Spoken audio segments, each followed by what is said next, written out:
One poker game. One risky bet. And a decision that could end a marriage forever. Would you forgive or walk away? Find out what happened when Nick's world flipped upside down.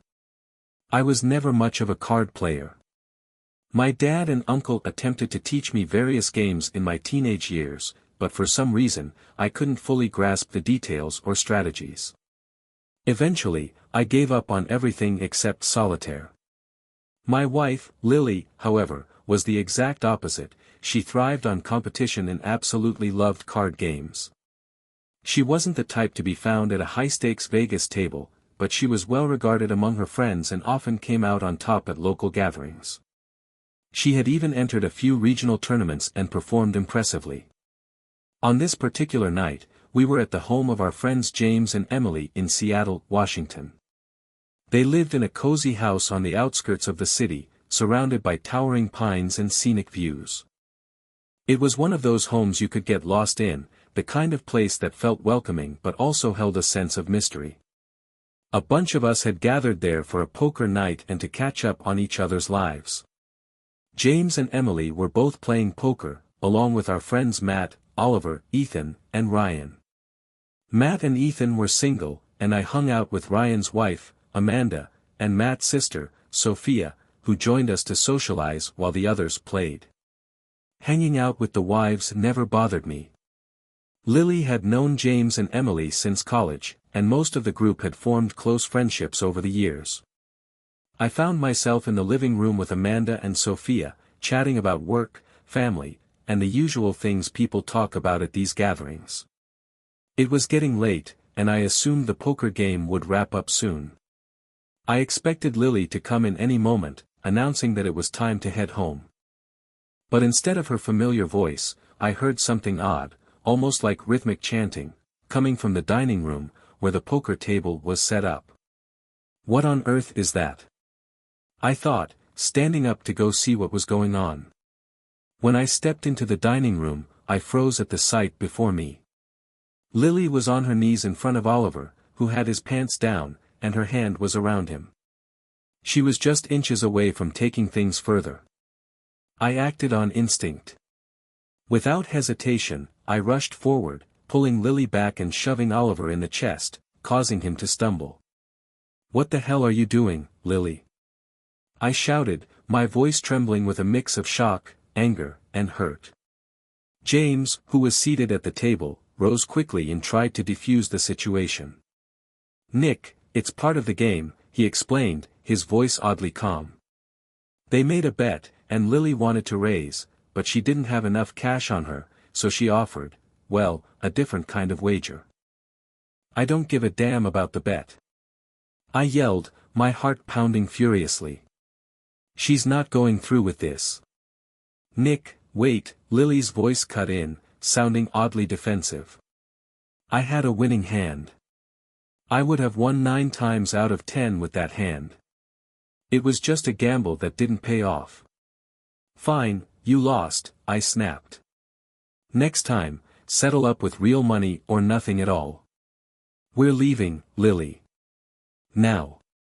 But to my disbelief, Lily pulled her arm away from me, her face determined. "Nick, I can't just walk away," she insisted. "If I back out now, they'll never let me play with them again. I have to honor the bet." "You don't have to do anything," I shouted, feeling the sting of betrayal even deeper. Ignoring my plea, she turned to the others. "Guys, back me up here." In an instant, Matt, James, and Ethan moved toward me, grabbing my arms and holding me back. I was outnumbered. I struggled against their grip, watching in horror as Lily knelt in front of Oliver once again. I turned to Amanda and Sophia, who were still sitting in the living room, and silently begged for their support. But they remained seated, eyes wide, seemingly captivated by the unfolding scene as though in disbelief themselves. Desperate, I broke free momentarily, only to be restrained again. And then, it happened, the moment that shattered me completely. Lily placed her lips around Oliver, moving forward as though nothing was out of the ordinary. The surge of adrenaline that had fueled my resistance left me in that instant. My body went limp, the reality settling in like a heavy weight. As I stopped fighting, the guys loosened their grip, seemingly aware that I was done. I muttered, "Let me go. I don't want to be here for this." They looked to Lily, who gave a brief nod, her expression unreadable. I turned and walked toward the front door, praying she would come after me. But she didn't. I stumbled out of the house, my mind spinning as I tried to make sense of what had just happened. I don't even remember the drive home. The next thing I knew, I was pulling into the driveway of our house in Seattle. Lily and I had taken her car to the game, so I dropped her keys on the kitchen counter and headed for our bedroom, feeling a sense of numbness take over. Without a second thought, I grabbed a suitcase from the closet and began packing. I couldn't stay here, not after what she had done. As I tossed clothes into the bag, I heard the front door open and Lily's voice call out, "Nick? Are you here?" She found me in the bedroom, her face flushed. "What are you doing?" she asked, a trace of irritation in her tone, as though I were the one overreacting. "What does it look like?" I replied coldly, barely able to contain my anger. "I'm packing." She rolled her eyes, clearly frustrated. "Come on, Nick. It was just a game." I had to honor the bet. "Don't you think you're blowing this out of proportion?" "Blowing it out of proportion?" I repeated, incredulous. "Lily, you humiliated me in front of everyone. You made a mockery of our marriage, and you expect me to be okay with that?" "It was just a stupid bet," she said, shrugging as though it was nothing. "It's not like I slept with him or anything." "It's not about what you did or didn't do," I shouted, my voice cracking under the weight of my frustration. "It's about the fact that you chose a poker game over me. You stood there and watched me beg you to stop, and you still went ahead with it. That's what hurts the most." For the first time, I saw a flicker of doubt in her eyes, but it faded quickly. "Nick, I had to follow through. If I backed out, they'd never let me play again. I couldn't just walk away from my friends. If they were really your friends, they wouldn't have let you make that bet in the first place," I shot back. "Real friends don't put you in a situation where you have to choose between your dignity and a game." Lily crossed her arms, frustration clear on her face. "Okay, fine, I see your point, but don't you think you're overreacting? I mean, it wasn't that serious." "It was serious enough for me," I said quietly, the finality of my words sinking in. I zipped up the suitcase and slung my bag over my shoulder. Without another word, I walked past her, feeling the sting of disbelief in her silence as I left. I checked into a modest hotel downtown, a place called the Cedar Grove Inn, where Lily and I had once stayed years ago. The irony wasn't lost on me, it had been a place filled with memories of happier times. But now, I was here alone, wrestling with the hurt and confusion that clouded my thoughts. That night at the Cedar Grove Inn, I couldn't sleep. I lay awake, replaying the events over and over in my mind, trying to understand how everything had unraveled so quickly. By the morning, I felt exhausted but strangely resolute. I buried myself in work that day, hoping to numb the pain, ignoring every call and message from Lily. She sent apologies, each one short and to the point, but none of them addressed the real issue. After work, instead of heading back to the hotel, I stopped at a local sports bar, the Dugout Tavern, hoping a change of scenery might clear my head. I wasn't particularly hungry, but I ordered something anyway, just to pass the time. As I was picking at my food, I felt a presence beside me. I looked up to see Amanda and Sophia standing there, looking uneasy. "Nick, can we join you?" Amanda asked softly, her eyes filled with concern. I sighed and nodded, gesturing for them to sit. "What's there to talk about?" I muttered. "You saw everything." "Everyone did." "We're so sorry," Sophia said, barely above a whisper. "We didn't know what to do. It all happened so quickly." I shook my head, my voice bitter. "You just sat there. You and your husbands didn't lift a finger while my wife, did what she did. How would you feel if it were one of you in her place? Amanda and Sophia exchanged glances, looking ashamed. We were in shock, Amanda admitted. It was like watching a train wreck. By the time we fully understood what was happening, it felt too late to do anything. Too late. I repeated, unable to hide the resentment in my tone. It's always too late. The silence stretched on until Amanda finally spoke again. Nick, we can't imagine what you're going through. If it had been one of us, I don't know how we'd handle it. But we're here for you, and we just wanted to let you know that. Thanks, I guess, I muttered, though it did little to ease the hollow ache in my chest. We sat in silence until Sophia cautiously asked, "Have you talked to Lily since that night?" I shook my head. No. There's nothing left to say. She doesn't even understand what she did wrong. To her, it's just some stupid bet. Meanwhile, I'm standing there, begging her to stop, and she's more concerned about her standing in a poker game than our marriage. Amanda reached out, placing a hand on my arm. Nick, I know you're hurt, and you have every right to be. But maybe Lily's had time to reflect on it. Maybe she realizes what she's done. Or maybe she doesn't, I replied, my voice flat. It doesn't change the fact that she chose the game over me. Sophia sighed, looking down. We don't want to see you lose everything over one terrible night. But it's up to you. Only you can decide what's best for you. I leaned back, staring at the untouched drink in front of me. I don't know if I can ever forgive her. Or if I even want to. 2 days later, I made the hardest decision of my life. I filed for divorce. It wasn't something I did lightly, but I couldn't stay in a marriage where I felt so profoundly disrespected. Even though I still loved Lily, I couldn't overlook how she had put a poker game before our relationship. To my surprise, Lily signed the divorce papers without much of a fight. She didn't try to convince me to stay, and that cut deeper than I expected. It was as if losing me didn't mean anything to her. In the following weeks, I heard from her sporadically, mostly short, shallow texts apologizing but never fully addressing what had happened. Her messages felt empty, as if she couldn't comprehend the depth of her betrayal. Once the divorce was finalized, I thought I'd feel a sense of relief, maybe even peace. But instead, I was left with a strange emptiness, a lingering sense of loss. I missed her, despite everything. I missed the life we had built together, the love we'd once shared. A few nights after the papers were signed, I found myself back at the Lantern, a cozy, quiet bar tucked away in the heart of Seattle. It was where Lily and I had gone on our first date, where we'd shared countless memories, and where, years later, I had proposed to her. Sitting alone, surrounded by those old memories, I tried to process what had become of us.